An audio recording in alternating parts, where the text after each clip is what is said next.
मेरा नाम अक्षत है। मैं पेशे से एक वकील हूँ।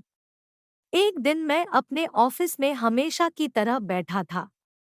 एक पार्टी आई, हाथ में पेपर बैग, झुर्रीदार चेहरा, बढ़ी हुई दाढ़ी, गंदे कपड़े और बोले हम पूरी जमीन पर स्टे लगाना चाहते हैं। अन्य कौन से कागजात की आवश्यकता है और इसका कितना खर्चा होगा? मैंने उन्हें बैठने को कहा, वह कुर्सी पर बैठ गए और उनके सारे दस्तावेज चेक किए। उनसे जानकारी लेने के बाद आधा घंटा लग गया और मैंने उन्हें बताया, आइए आपके मामले पर विचार करते हैं। आप ऐसा करें और 4 दिन बाद वापस आए। 4 दिन बाद पार्टी फिर उसी अवतार में आई। भाई के प्रति गुस्सा अभी भी कम नहीं हुआ था। मैंने उन्हें बैठने को कहा और वह बैठ गए। फिर मैंने बात शुरू की, मैंने आपके दस्तावेज देखे, आप दोनों भाई और एक बहन, आपके माता पिता आपके बचपन में ही चले गए थे। आपकी शिक्षा 9वीं पास, छोटा भाई बी एड।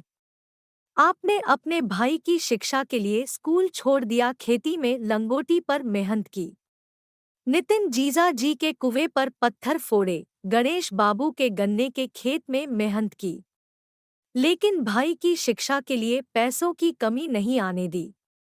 एक बार बहन खेत में गाय भैंस को चरा रही थी। आपका भाई स्कूल से आ गया था, कैसे वह भैंस के पीछे गया और उसे भैंस के सींग लग गए। संपूर्ण शरीर खून से लथपथ हो गया था। आप उसे कंधे पर उठाकर नजदीकी गांव में ले गए। वास्तव में उस समय आपकी उम्र भी कुछ ज्यादा नहीं थी। आपके भाई ने बीए में एडमिशन लिया। आपने फिर से जोरदार श्रम करना शुरू कर दिया, लेकिन अचानक उसे किडनी की समस्या होने लगी।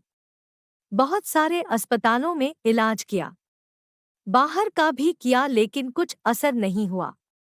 अंत में डॉक्टर ने किडनी निकालने को कहा। अफसर बनने के बाद बहुत घूमना पड़ता है, काम करना पड़ता है, तुम्हें हमसे ज्यादा तकलीफ होगी। हम खेती में रहने वाले लोग, हमें एक किडनी होगी तो भी चलेगा। ऐसा कहकर आपने अपने भाई को एक किडनी डोनेट कर दी। आपकी पत्नी के नहीं कहने के बावजूद आपने किसी की ना मानी। भाई एमए की पढ़ाई के लिए हॉस्टल पर रहने गया। घर में अगर कभी नॉनवेज बनता था तो आप डिब्बे में पैक करके अपने छोटे भाई के लिए ले जाते थे। कोई त्योहार आया तो पूरियों का डिब्बा घर से लेकर आप हॉस्टल का अंतर 25 किलोमीटर पर उसे देने के लिए साइकिल से जाते थे। उसके बाद जब छोटे भाई को नौकरी लगी तो आपने गांव में मिठाई बंटवाई। 3 साल पहले उसकी शादी हुई थी। भाई को नौकरी मिल गई, भाई की शादी हो गई, अब तुम पत्नी बच्चों के साथ सुखी रहोगे, लेकिन हुआ उल्टा ही। शादी के बाद से भाई घर नहीं आता, बुलाते तो कहता है मैंने अपनी पत्नी को वचन दिया है। घर पर पैसे देता नहीं, पूछने पर कहता है कि कर्ज है। पिछले साल नागपुर में फ्लैट लिया, पूछा तो बोलता है कि कर्जा लेकर लिया है। सब कुछ कहने के बाद में थोड़ी देर रुका और फिर कहा, अब आपका कहना है कि उसने अपनी कमाई का लिया हुआ उस पर स्टे लगाना है। उसने जल्दी से कहा, हाँ बराबर। तभी मैंने कहा स्टे लागू किया जा सकता है। भाई द्वारा खरीदी गई आय का हिस्सा भी आपको मिलेगा, पर आपके द्वारा दान की गई किडनी वापस नहीं की जाएगी। आपने उसके लिए जो जीवन बिताया वह आपको कभी वापस नहीं मिलेगा, और मुझे लगता है कि इन बातों के आगे उसने जो प्लेट खरीदा है उसका मूल्य शून्य है। वकील की यह सब बातें सुनकर उसका मन बदल गया।